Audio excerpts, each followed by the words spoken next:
Bonjour, nous avons vu la dernière fois les dimensions caractéristiques de tout mariage et il nous faut évidemment à présent voir la spécificité du mariage chrétien en tant qu'il est reconnu par les églises catholiques et orthodoxes comme un sacrement.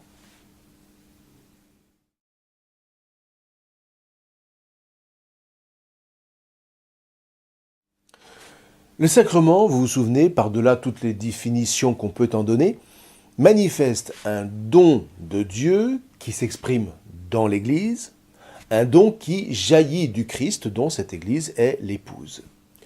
Ce qui veut dire que si le mariage est un sacrement, un don de Dieu reçu dans l'Église, c'est que par lui, les époux ne font plus simplement société comme dans le cas du mariage civil, mais ils font carrément Église. Et la tradition enseigne d'ailleurs que toute famille est une petite église, entre guillemets, une ecclésiola en grec.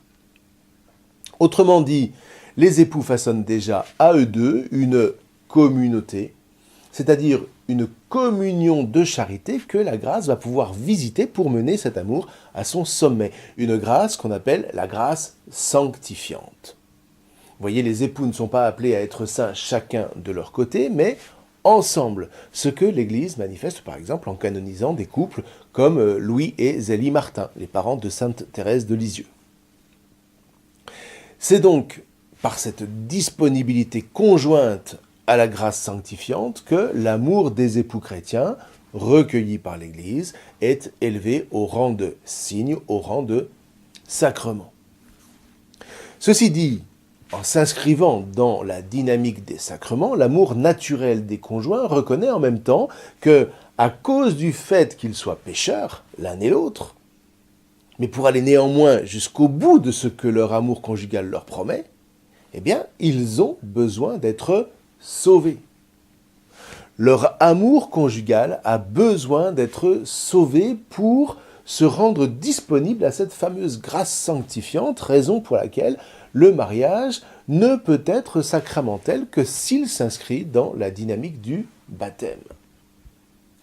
Dit autrement, le mariage sacramentel repose tout entier sur la grâce qui va achever ce à quoi la nature travaille à se rendre disponible et que le pécheur sait ne pas pouvoir atteindre par ses seules capacités naturelles. Vous voyez, contrairement à l'expression habituelle, eh bien, le chrétien ne prend pas femme par le mariage, pas plus d'ailleurs que la chrétienne ne prend mari par ce mariage. Par le mariage sacramentel, on refuse tout au contraire de prendre l'autre pour que le don de lui-même reste absolument libre. Le mariage sacramentel fait entrer les époux dans un acte mutuel de désappropriation de soi à double titre. D'une part, comme le remarque Franz Rosenzweig dans L'Étoile de la Rédemption, parce que le véritable mot de l'amour n'est pas tant « je t'aime » que « aime-moi ». Non pas comme un commandement, mais comme une supplique de la part de celui ou de celle qui se dépouille de soi au point de tout attendre de l'autre sans jamais atteindre à sa liberté, sans jamais, pour reprendre ce qu'on a dit par ailleurs, sans jamais transformer cette attente souffrante en violence. Et n'allons pas croire qu'il s'agisse là d'un amour passif, tout au contraire, c'est la marque d'un amour on ne peut plus actif, qui renonce volontairement à posséder l'autre, sans quoi, eh bien, qu'est-ce que vous voulez, cet amour s'anéantit. C'est la dimension amoureuse de la croix, si vous voulez, sans laquelle l'amour ne se paye que de mots et se dissout dans la perversion qui refuse de consentir à la vérification charnelle de son authenticité, qui consiste à s'abandonner à la liberté de l'autre. Alors d'autre part, cette dimension de l'amour comme désappropriation de soi n'est envisageable que dans l'ordre d'une offrande à Dieu. Vous voyez, elle ne peut pas consister en une simple valeur humaine, sauf peut-être dans certains cas très rares, et encore, je demande à voir. Le mariage sacramentel ne travaille en tout cas pas à fabriquer des exceptions, mais au contraire à rendre saints tous les couples chrétiens, sans exception. Et pour ça, eh bien, vous voyez, leur amour, comme on l'a dit, a besoin d'être sauvé, a besoin de se greffer sur le Christ qui a lui-même éprouvé son amour nuptial envers nous jusqu'à la croix, vécue comme une offrande, l'offrande de sa souffrance au Père. Vous voyez, face à l'agressivité de cette croix, il aurait eu toutes les raisons du monde de faire justice par la violence. Et nous n'aurions rien pu lui rétorquer. Mais non. Par son offrande au Père, Jésus traverse l'épreuve de la croix et nous révèle ainsi qu'en Dieu, jamais l'amour ne se transformera en aucune violence que ce soit. Ce en quoi nous pouvons affirmer avec foi que son amour divin est véritable. Par la croix, Jésus authentifie son amour pour nous. Mais encore une fois, il ne peut le faire qu'en s'offrant à son Père. Eh bien, le chemin est le même pour tout amour, en particulier l'amour des conjoints. Refuser coûte que coûte de transformer en violence la souffrance que génère cet amour de désappropriation de soi, cet amour de charité mutuelle. Et là, j'espère que vous sentez à quel point nous avons vraiment tous besoin d'être sauvés. Et pour ça, de nous appuyer sur la grâce baptismale où nous est offert ce secours. Voyez, à cause de notre péché, nous ne pouvons pas nous prévaloir d'un amour vrai qui ne viendrait que de nous. Et de ce fait, le mariage nous place en situation de vérité, d'honnêteté vis-à-vis de notre conjoint à qui nous disons « je ne suis pas tien ». L'amour qui te sauvera et dont notre union est le signe n'est pas le mien. Certes, notre amour passe par moi. Il ne peut pas faire l'économie de moi, mais il ne reçoit sa plénitude qu'au-delà de moi. Je suis celle qui ne peut tenir sa promesse et cela est ma grâce, dit Donia Proez à Rodrigue dans Le Soulier de satin, la magnifique pièce de théâtre de Paul Claudel. Et elle lui dit par là qu'elle ne peut pas contenir à elle seule la totalité de l'amour que cherche Rodrigue. C'est à l'étincelle de grâce à laquelle elle cherche à rester disponible que Rodrigue doit désirer communier et non faire d'elle, de Donia Proez, un absolu, sous peine de se heurter à la finitude de son aimé, comme on se heurte aux illusions. Tu cesserais de m'aimer si je cessais d'être gratuite, dit Donia Proez, c'est-à-dire si je cessais d'être le réceptacle d'une grâce qui ne m'appartient pas.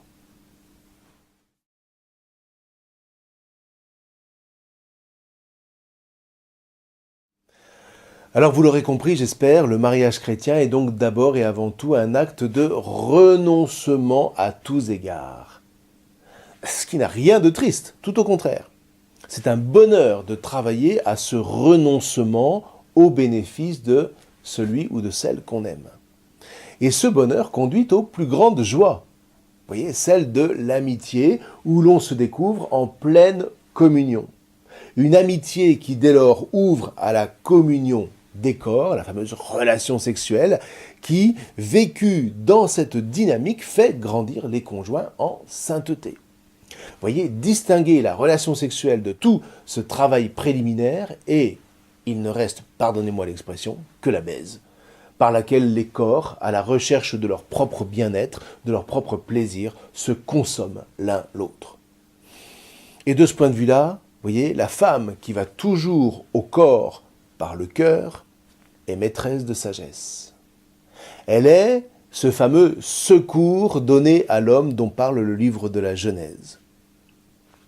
Il n'est pas bon que l'homme soit seul, dit Dieu après avoir créé Adam. Je veux lui faire un secours qui soit son vis-à-vis. C'est au chapitre 2 de la Genèse au verset 18. Eh bien, voyez, le mariage est le lieu essentiel où s'exprime ce secours, qui rejaillit sur toute la vie des conjoints, en particulier sur leur fécondité charnelle et spirituelle. Alors par ailleurs, pour être complet, si la femme va au corps par le cœur, l'homme, lui, va au cœur par le corps, signifiant ainsi à sa femme qu'il n'est rien de spirituel qui ne soit en même temps charnel, ce que nombre de femmes ont tendance à oublier. Et de ce point de vue, l'homme, à son tour, se présente comme leur secours. Bon, on n'en dira pas plus ici, mais j'espère que vous sentez à quel point cette approche chrétienne de l'amour conjugal n'a rien de frileux. Elle vise des sommets, mais en même temps, elle n'est tenable en définitive qu'en référence au Christ. En dehors du Christ et de son offrande au Père par laquelle il nous ouvre le chemin du salut, je me vois mal personnellement proposer une telle vision de l'amour en plénitude à qui que ce soit. Mais pour des chrétiens, voilà un chemin exaltant qui demande certes une grande humilité, mais qui autorise en même temps de pouvoir faire des vœux d'une noblesse magistrale qui renoue avec une certaine grandeur de l'homme, malheureusement trop souvent déniée aujourd'hui. Qu'est-ce que je veux dire par là? Alors, je ne sais pas si vous savez, mais les religieux dans l'Église catholique font toujours ce qu'on appelle les 3 vœux: pauvreté, chasteté et obéissance. Eh bien, le mariage lui-même n'est religieux, entre guillemets, chrétien, que s'il épouse lui aussi ces 3 vœux. Vœu de pauvreté, c'est-à-dire que les époux n'ont plus rien en propre, ils partagent tout jusqu'à leur plus grande intimité, leur plus grande vulnérabilité. Et si on a bien compris ce qu'on vient de dire, eh bien, ils travaillent essentiellement à un dépouillement réciproque pour ne pas nuire à leur mutuelle liberté. Vœu de chasteté, face à un tel don de soi, à un tel dépouillement libre de soi par charité pour l'autre, eh bien, il y a une exigence de délicatesse, de pudeur et de prudence pour que le don ne se perde pas et qu'il ne se pervertisse en accaparement. Et puis, vœu d'obéissance enfin, les époux ne sont plus leurs seuls maîtres dans la mesure où ils se donnent leur vie l'un à l'autre. Rappelez-vous, je me donne à toi pour t'aimer fidèlement tout au long de notre vie, etc., etc. Par ailleurs, parlez-moi d'amour sans obéissance. C'est juste contradictoire dans les termes. Alors, ceci dit, faisons bien attention. Concernant la pauvreté, la chasteté et l'obéissance, il s'agit bien de vœux et non pas de promesses. Pourquoi? Parce que ces 3 vœux, qu'il s'agisse de la vie religieuse proprement dite ou des épousailles, ne sont pas le fruit du seul héroïsme de notre volonté humaine. Il ne s'agit pas de choisir la pauvreté pour la pauvreté, ni la chasteté pour la chasteté, ni l'obéissance pour l'obéissance, comme si c'était de pure valeur, si noble soit-elle.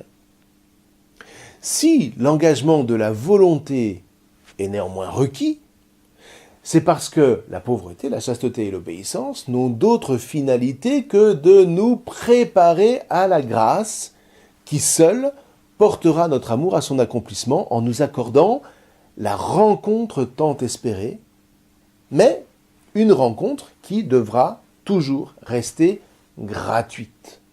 Jamais nous ne méritons la rencontre quand elle se produit. Nous ne la contraignons jamais. Rappelons-nous toujours ce verset final du Cantique des Cantiques. « Un homme donnerait-il toutes les richesses de sa maison pour acheter l'amour? Il ne recueillerait que mépris. » Alors, redisons-le, il n'y a de rencontre véritable et possible que dans la gratuité du don que l'autre me fait de lui-même. Un don gracieux, de la part du conjoint comme de la part de Dieu.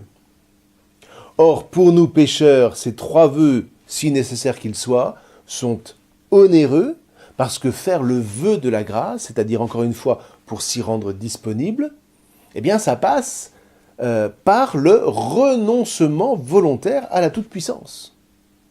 Faire le vœu de la grâce, c'est espérer l'autre comme une grâce en sachant, encore une fois, qu'elle est gratuite et que nul, décidément, ne met la main dessus. Cherchez d'abord le royaume de Dieu et le reste vous sera donné en plus, dit Jésus. Vous voyez, si promesse il y a de toute façon, elle est de la part de Dieu qui tient parole. Mais de notre point de vue, c'est le vœu appuyé sur cette promesse divine qui est à notre portée, qui motive notre travail de disponibilité à ce don promis, c'est-à-dire notre travail de charité qui mène à la sainteté. Et en définitive, cet acte de renoncement qui se vit dans la vie religieuse ou conjugale nous met vraiment au cœur de la foi qui nous dit paradoxalement que je n'obtiens jamais véritablement que ce à quoi je renonce. Je n'obtiens jamais véritablement que ce à quoi je renonce. Que ce sur quoi je renonce à mettre la main. Voilà ce qu'un pervers ne comprend pas. Un pervers, au demeurant, est toujours malheureux, parce qu'il voudrait que l'autre soit libre, mais pour être son esclave. Il voudrait que l'autre soit son esclave consentant. Sauf que si l'autre est libre, eh bien, il ne consentira jamais à être son esclave, et s'il est son esclave, ce ne sera jamais en y consentant librement. Résultat, le pervers est toujours malheureux, et il ne cessera d'amplifier son emprise sur l'autre. Et je ne vous cause pas des dégâts que ça provoque chez les couples dont l'un des deux est pervers. On parle aujourd'hui des manipulateurs.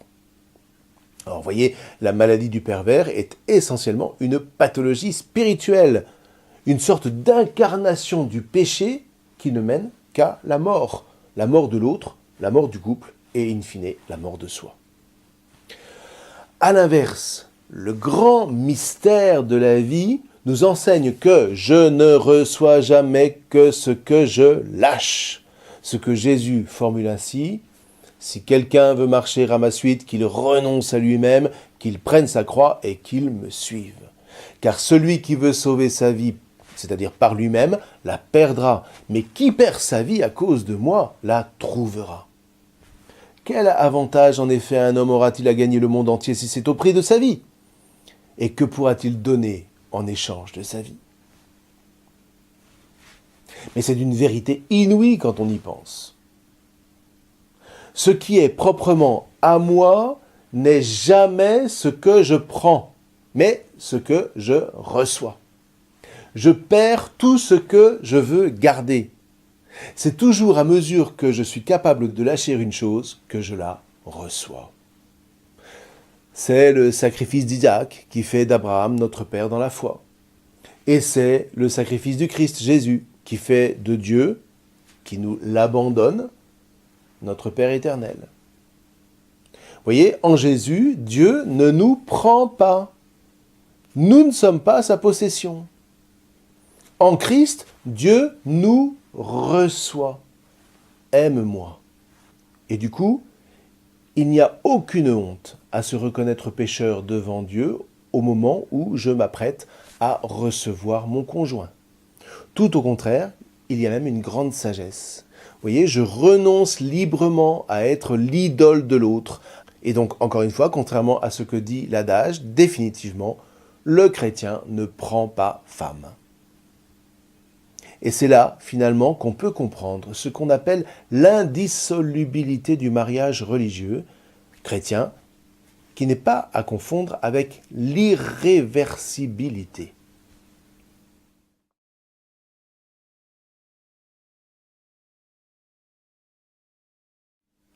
L'irréversibilité est un acte de la volonté humaine, audacieux. Mon amour est irréversible. Bon, alors, encore une fois, c'est à tout le moins héroïque, quand ce n'est pas tout bonnement téméraire. L'indissolubilité, elle, signifie que l'union des conjoints est engagée par Dieu, voulue par Dieu. Or, Dieu est fidèle et ne se reprend jamais. Les dons gratuits de Dieu et son appel sont sans repentance, écrit saint Paul, qui suit ici la grande tradition de toute la Bible. C'est au chapitre 11 de l'Épître aux Romains. Donc l'Église, avec toute sa bonne volonté, ne peut pas reprendre un engagement qui, quand les conjoints s'y sont disposés en vérité et librement, n'appartient qu'à Dieu, qui lui ne reprend jamais sa parole donnée. Alors allons plus loin. Le mystère de communion qu'exprime le mariage est tout le contraire de la passion qui se veut, elle, définitive et non pas indissoluble. De telle sorte qu'elle se précipite tout simplement dans la mort d'une passion rivée sur elle-même. Vous voyez, il est d'ailleurs rare que deux amants passionnés soient ouverts à la venue d'enfants qui viennent toujours inéluctablement contrarier l'équilibre dans lequel ils cherchent à se complaire. Les amants se précipitent donc dans la mort, là où les époux, eux, donnent sens à la vie et se rendent disponibles à la grâce de leur sacrement, enracinés dans l'engagement de Dieu en faveur de leur union. Donc, les époux, par l'indissolubilité de l'engagement de Dieu qui porte à son achèvement leur disposition mutuelle à se recevoir l'un l'autre, donnent sens à la vie et ils s'ouvrent à la fécondité. Ce qui veut dire qu'en définitive, l'indissolubilité dont on vous parlera dans votre préparation au mariage chrétien est en fait liée à la joie de la fécondité. Bon, alors, on ne peut pas tout dire ici, mais il est remarquable qu'une société qui idéalise l'amour passionnel et qui, au demeurant, va de déception en déception, soit désormais une société qui ne se rende plus disponible à la venue d'enfants qu'elle va désormais comptabiliser comme le reste. Tel n'est pas en tout cas ce que propose le mariage sacramentel et la spiritualité chrétienne qui lui est liée, à savoir l'exercice difficile de la liberté.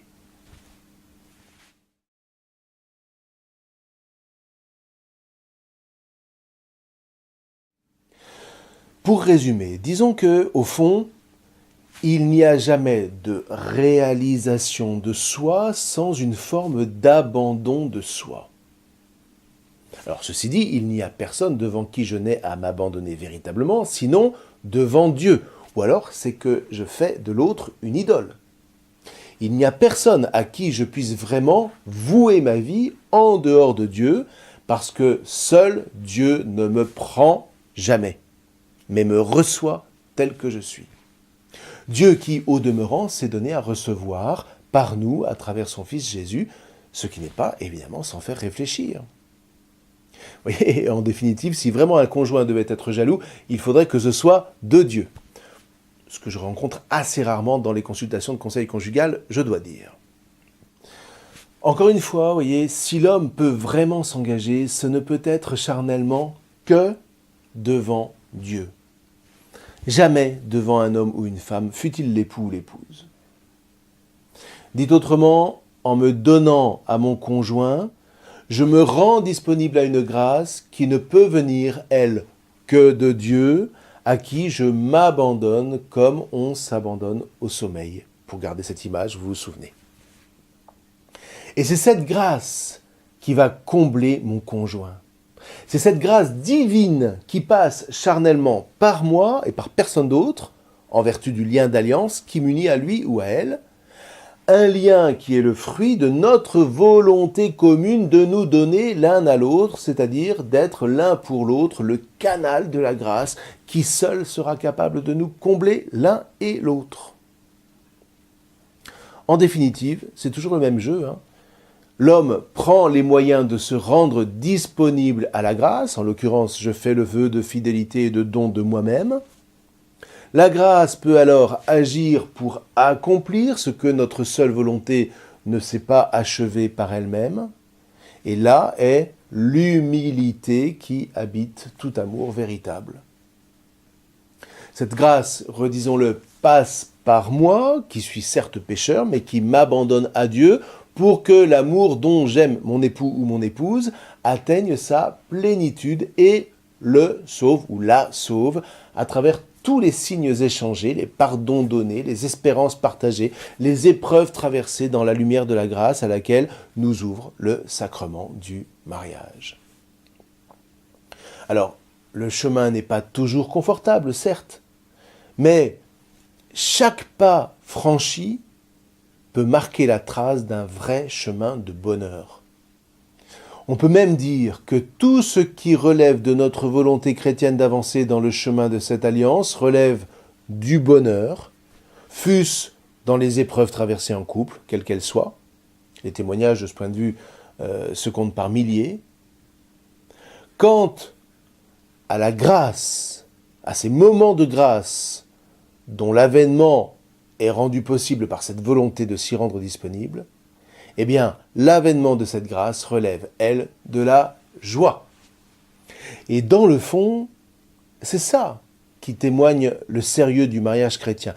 Et il est bon que le jour où il est célébré soit un jour de fête, si tant est que la joie qui s'exprime n'oublie pas qu'on est vraiment dans le plus grand sérieux qui soit. Vous voyez, attention à une trop grande désinvolture dans ces moments-là. Il faudrait expliquer aux fiancés que venir se marier à l'église, c'est d'abord se reconnaître pécheur. C'est d'abord s'engager dans un acte de désappropriation de soi, dans lequel la solennité, la sacralité du mariage sacramentel n'exprime pas seulement la grandeur de la volonté, mais l'aveu du pécheur devant Dieu qui choisit de laisser la grâce achever ce qu'il voudrait apporter de meilleur à son conjoint. Pas plus, encore une fois, que je ne me donne le sommeil, je ne peux apporter à l'autre le salut qu'il attend. Je me désapproprie donc de cette illusion d'être tout pour lui, en quoi consiste mon péché, et c'est dans cet acte libre de pauvreté, d'humilité, que je découvre la joie de la grâce transmise dans la dynamique du sacrement qui nous unit au Christ Jésus. Vous voyez, tout ça nous interroge concrètement sur ce qu'est la véritable liberté. En définitive, le chrétien ne peut pas réfléchir sur la liberté sans penser qu'elle est avant tout la liberté d'un pécheur devant Dieu, sachant qu'il y a une vraie joie à se savoir pécheur devant Dieu.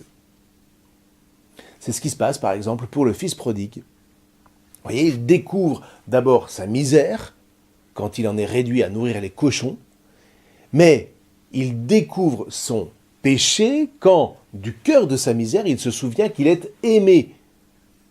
Et de retour dans le sein du Père, ce dernier va pouvoir le conduire à la joie. Non pas que le Fils ne soit plus pécheur, mais il se sait désormais aimé comme pécheur et sa vie peut reprendre comme un chemin vers la plénitude.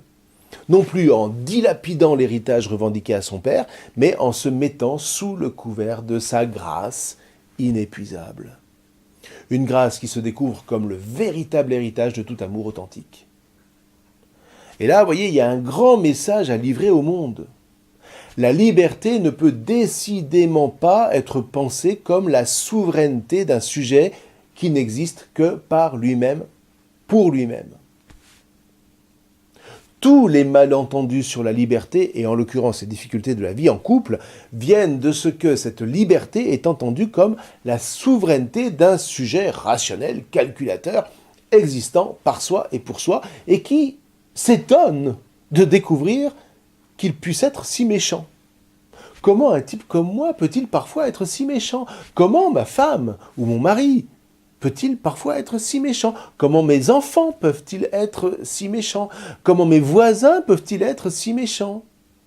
Comment, plus généralement, ces royaumes insulaires et fiers de leurs prérogatives peuvent-ils aboutir à de telles horreurs, etc., etc. Eh bien, le sens du mariage et de la liberté qu'il requiert ne peut se comprendre que par l'humble aveu que ma liberté est une liberté de pécheur. Sans quoi, à nouveau, on ne comprend pas pourquoi des êtres qui seraient souverainement libres auraient besoin de passer devant le notaire, le maire ou le curé ou n'importe quel cierge allumé.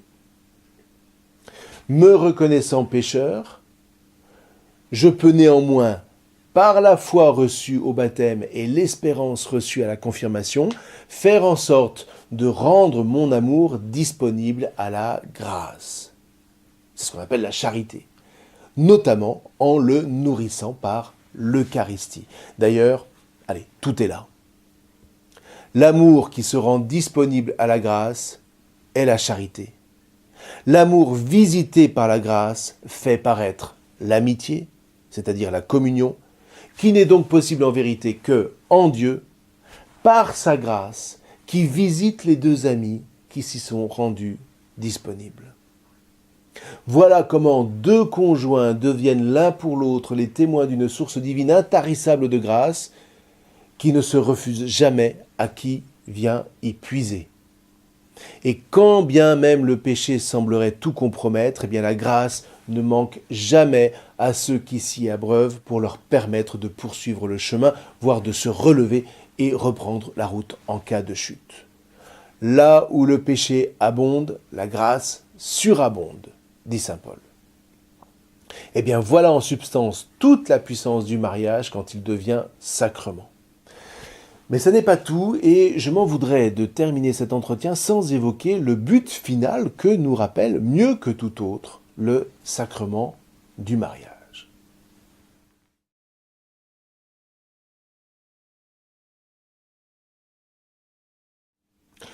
Nous connaissons le grand projet de Dieu, nous diviniser par sa grâce, toujours elle.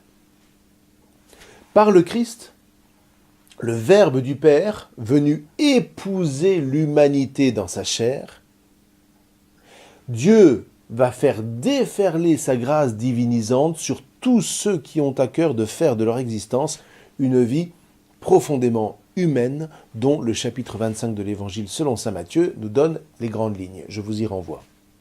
Or, ultimement, le projet de Dieu tient tout entier dans cette rencontre par laquelle, d'une part, Dieu s'est fait homme, et d'autre part, l'homme est divinisé. Une rencontre que l'Apocalypse va nommer les noces éternelles, pour lesquelles, aussi étonnant que ça puisse paraître, eh bien nous sommes faits. Or, de ces noces éternelles, voilà ce dont le mariage chrétien est particulièrement le signe, le sacrement, à travers cet acte profondément libre et volontaire, donc profondément humain, par lequel un homme et une femme se donnent l'un à l'autre, par une charité qui va les ouvrir à l'amitié par la grâce. La grande tradition dit précisément à propos des sacrements qu'ils sont un signe efficace de la grâce, c'est-à-dire qu'un couple qui traverse du mieux qu'il peut son aventure conjugale par l'exercice quotidien de la charité alimentée par chaque Eucharistie, eh bien cette charité mutuelle les rend disponibles à la grâce divinisante que le Christ est venu faire déferler sur toute l'humanité en s'unissant à elle pour lui offrir cette amitié à laquelle elle aspire tant. C'est au demeurant pendant le dernier repas où il institue l'Eucharistie que Jésus dit à ses disciples « Je ne vous appelle plus serviteurs, mais amis ». Une amitié qui jaillit par la grâce de l'Eucharistie partagée. Alors il reste néanmoins que cet amour qui rend disponible à l'agir transformant de la grâce ne peut pas passer à côté de la croix, on l'a vu. Ce sont les croix quotidiennes, les renoncements dont on a déjà parlé, comme ce nécessaire et parfois pénible dévouement à l'autre, aux enfants. Les croix de l'imprévu, parfois lourdes et révoltantes, comme au demeurant le fut la croix du Christ. Ces croix déconcertantes, tragiques, comme l'infertilité, la mort d'un enfant, le veuvage, la maladie, et j'en passe. Au demeurant, Jésus n'a jamais promis que les chrétiens n'auraient pas apporté leur croix à sa suite. En revanche, il a promis que la grâce ne manquerait pas à tous ceux qui consentiraient à porter cette croix au nom de la charité exercée en Christ. Et de ce point de vue, bien des couples chrétiens pourraient témoigner d'une étonnante paix qui leur est offerte, en Christ toujours, souvent d'ailleurs puisée dans la prière quotidienne et dans l'Eucharistie, alors même qu'ils ont eu à traverser des épreuves parfois vraiment accablantes. Enfin, s'il est vrai que les couples qui s'embarquent sur le navire de la vie conjugale ont toujours au départ l'impression que la route sera longue, ils devront rapidement découvrir qu'en réalité, la vie passe très vite. Ils devront compter avec les difficultés, avec la croix et finalement avec la mort. Et cela seul devrait suffire pour ne pas gâcher ces années, somme toute assez brèves, et ne pas attendre d'être veuf ou veuve pour s'offrir un voyage de noces ou gâter son conjoint. Bon, ceci dit, après tout, la mort, c'est aussi l'accès à la vie, la vraie vie, dont la vie des ci-bas n'est que la chrysalide en quelque sorte. Il suffit de songer à ce premier passage que nous avons tous dû franchir quand nous sommes venus au monde. Nous ne sommes pas plus pressés d'atteindre l'au-delà aujourd'hui que de quitter autrefois le paradis du ventre maternel. Mais si nous voulons vivre pleinement, il faut bien, une fois de plus, aller vers l'avant et savoir se mettre en marche vers ces fameuses noces éternelles. La mort se présente à nous comme cet ultime renoncement à notre mainmise sur la vie, la nôtre, celle de notre époux, notre épouse, celle de nos proches, pour nous laisser recevoir par l'époux par excellence, qui est le Christ, cet époux qui, le premier, a renoncé à tout pour s'offrir à nous dans la nouvelle alliance de son corps et de son sang. Vous voyez, dans le fond, les époux terrestres ont donc d'autant moins de raisons d'avoir peur de la mort que toute leur vie n'a été qu'une préparation à cette rencontre nuptiale de Dieu et de son Église à laquelle les époux participent du fait du sacrement qui les unit. Alors c'est vrai, au ciel, ce sacrement aura disparu, parce que de signes de l'amitié divine, nous n'aurons plus besoin en tant que tel, en tant que signe. Ayant travaillé à nous y rendre disponibles par la charité en ce monde, eh bien l'amitié jaillira en nous comme un fleuve d'eau vivante inépuisable. Et en cela, la puissance du lien d'amitié qui aura lié les époux sur la terre ne disparaîtra pas, au contraire. Vous voyez, quand bien même le mariage aura disparu comme tel, les époux resteront bien évidemment unis au prorata de la qualité d'amour qui les aura liés l'un à l'autre, mais aussi à leurs enfants, à leurs autres amis, à leurs frères et sœurs, et de proche en proche, à l'ensemble du corps de l'Église dont ils sont les membres. Le tout unifié dans l'amour commun du Christ qui nous ouvre à la joie de l'avènement des noces éternelles comme une grâce désormais éternelle. Enfin voilà, écoutez, on pourrait encore en dire 1000 fois plus, mais d'abord j'ai déjà été assez long, et puis il me semble que vous avez déjà pas mal de grains à moudre avec votre accompagnateur, avec tout ce qu'on vient d'évoquer. Que le Christ Jésus vous garde en sa bénédiction. Je vous remercie.